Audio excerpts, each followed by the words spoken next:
Salam dan bahagia anak-anak yang terkasih dalam Tuhan.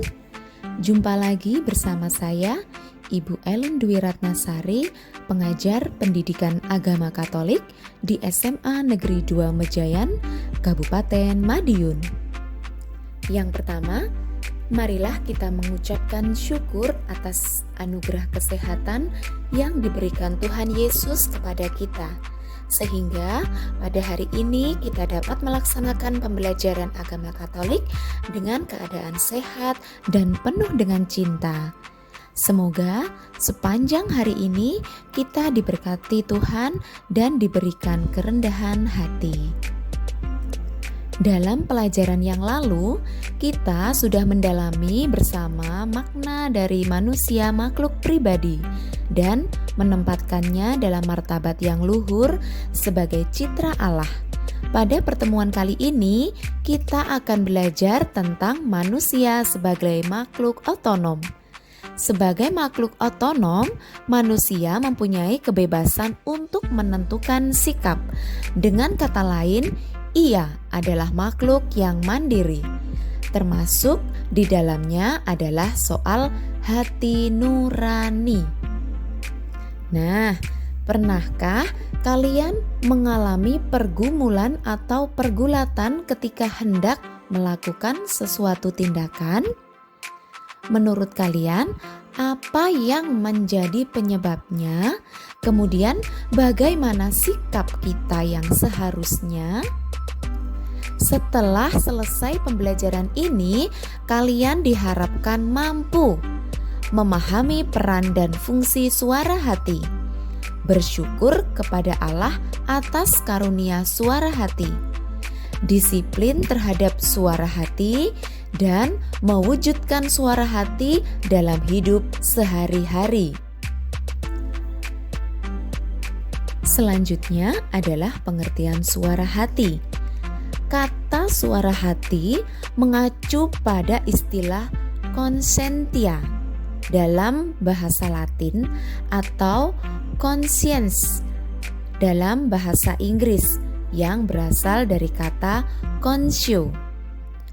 Conscientia berarti kesadaran, pengetahuan. Hati nurani secara luas merupakan kesadaran moral yang timbul dan tumbuh dalam hati manusia. Sedangkan hati nurani secara sempit dapat diartikan sebagai penerapan kesadaran moral dalam situasi konkret yang menilai suatu tindakan manusia atas buruk baiknya. Kesadaran moral itulah bentuk tanggung jawab dari otonomi manusia. Hati nurani tampil sebagai hakim yang baik dan jujur walaupun dapat keliru. Selanjutnya adalah fungsi suara hati. Suara hati berfungsi sebagai indeks atau petunjuk. Hati nurani berfungsi sebagai pegangan, pedoman, atau norma untuk menilai suatu tindakan. Apakah saya harus melakukan atau tidak melakukan? Saya harus melakukan karena itu baik atau benar. Saya harus tidak melakukan karena itu tidak baik atau tidak benar. Dengan kata lain, suara hati berfungsi sebagai pemberi dorongan untuk melakukan tindakan yang baik dan menghindari perbuatan yang jahat. Suara hati sebagai yudek atau hakim, yaitu memegang peraturan konkret di dalam kehidupan sehari-hari yang akan mengadili. Apakah yang saya lakukan tadi benar atau salah? Fungsi suara hati di sini adalah sebagai vindek atau penyadar, menyadarkan manusia akan nilai dan harga dirinya. Kemudian proses suara hati. Suara hati memiliki alur, yaitu sebelum bertindak, ia berfungsi sebagai petunjuk yang mengingatkan pengetahuan kita bahwa ada yang baik dan ada yang buruk. Sesungguhnya kesadaran moral semacam ini sudah dimiliki setiap orang dewasa. Pada saat-saat menjelang bertindak, ia bertindak sebagai hakim yang menyuruh kita melakukan yang baik dan melarang atau menghindari yang jahat. Selama perbuatan itu belum selesai, suara hati akan bekerja terus antara menyuruh melakukan yang baik dan melarang melakukan yang jahat. Sesudah tindakan selesai dilakukan, ia berfungsi memberikan vonis yang akan menyatakan apakah perbuatan kita itu tepat atau tidak. Bila yang kita lakukan itu benar, ia akan memberikan pujian sehingga kita merasakan ketenangan. Tetapi bila yang kita lakukan itu yang jahat dan salah, maka ia akan memberikan hukuman yang membuat kita merasa bersalah dan tidak tenang, merasa dikejar-kejar kesalahan dan sebagainya. Selanjutnya adalah suara hati dapat keliru. Dalam kehidupan sehari-hari, suara hati dapat keliru. Suara hati tidak pernah dihiraukan, yakni suara hati itu telah menunjukkan bahwa perbuatan itu buruk, tapi karena alasan tertentu, perbuatan itu tetap dilakukan. Pengaruh emosi seperti malu, takut, marah, dan sebagainya. Karena pengaruh emosi tertentu, seseorang tidak lagi melakukan pertimbangan baik buruk dalam bertindak. Kurangnya pendidikan nilai dalam keluarga, misalnya kejujuran, pengampunan, peduli, dan lain-lain. Pengaruh lingkungan dan pandangan dalam masyarakat. Suara hati dapat dibina dengan cara mengikuti suara hati dalam segala hal. Bila hati bimbang, bertanya pada orang yang ahli, misalkan pada pastor. Mencari keterangan pada sumber yang baik, misalnya dengan membaca kitab suci, dokumen-dokumen gereja, dan buku-buku yang lain yang bermutu.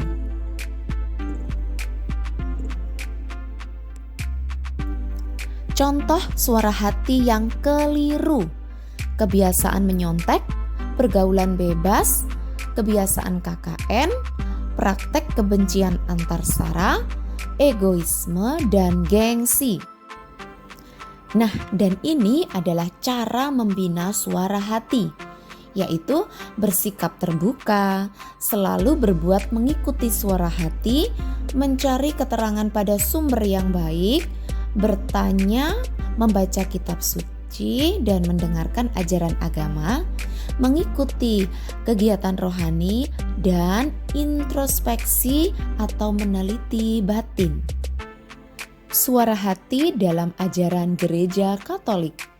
Dalam suratnya kepada jemaat di Roma bab 7 ayat 13 sampai 26, Santo Paulus mengatakan kepada kita bahwa dalam diri kita ada dua hukum, yaitu hukum Allah dan hukum dosa. Kedua hukum itu saling bertentangan. Hukum Allah menuju kepada kebaikan, sedangkan hukum dosa menuju kepada kejahatan. Santo Paulus menyadari bahwa selalu ada pergulatan antara yang baik dan yang jahat dalam hati manusia. Sementara dalam suratnya kepada jemaat di Galatia 5 ayat 18, Santo Paulus mengatakan bahwa kita harus memberikan diri dipimpin oleh Roh. Kita harus berusaha menenangkan hati nurani kita dan mengalahkan kecenderungan kita yang menyesatkan. Kita harus peka terhadap sapaan dan rahmat Allah. Selanjutnya yaitu gereja melalui Konsili Vatikan II, khususnya dalam Gaudium et Spes artikel 16. Antara lain dikatakan, tidak jarang terjadi bahwa hati nurani keliru karena ketidaktahuan yang tak teratasi. Karena hal itu, ia tidak kehilangan martabatnya.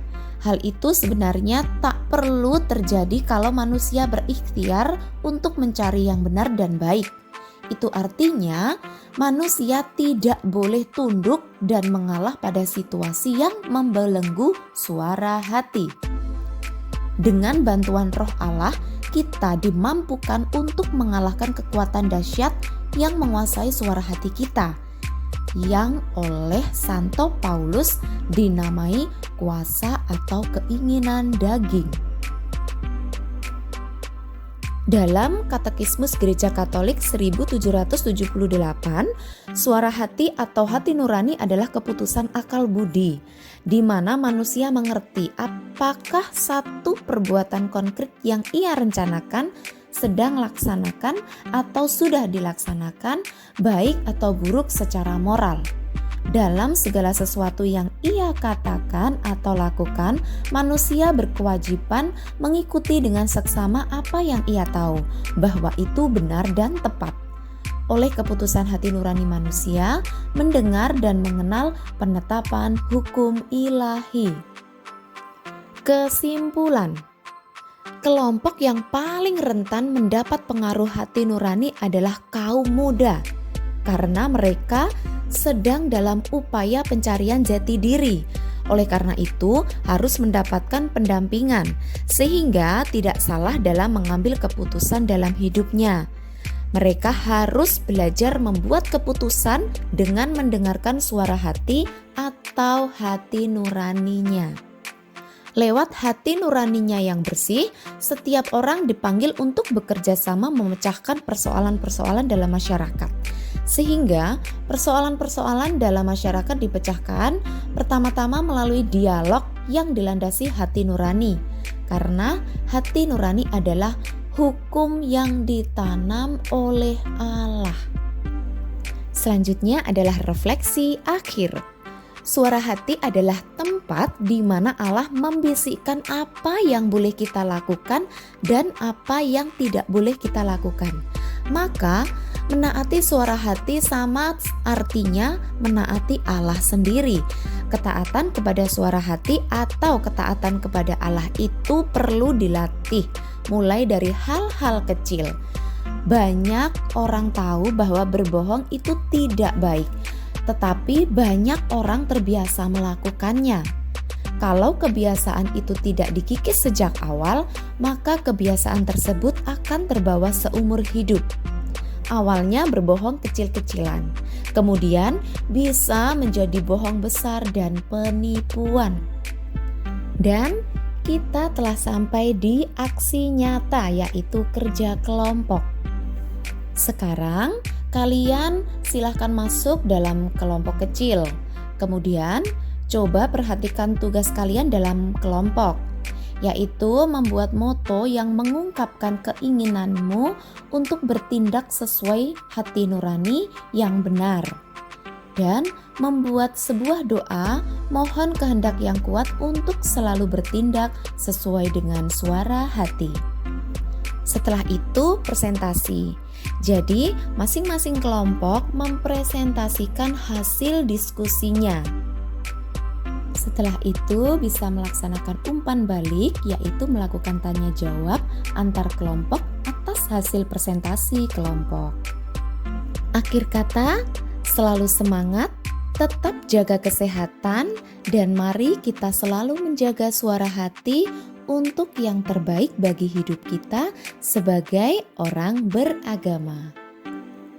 Terima kasih, Tuhan memberkati.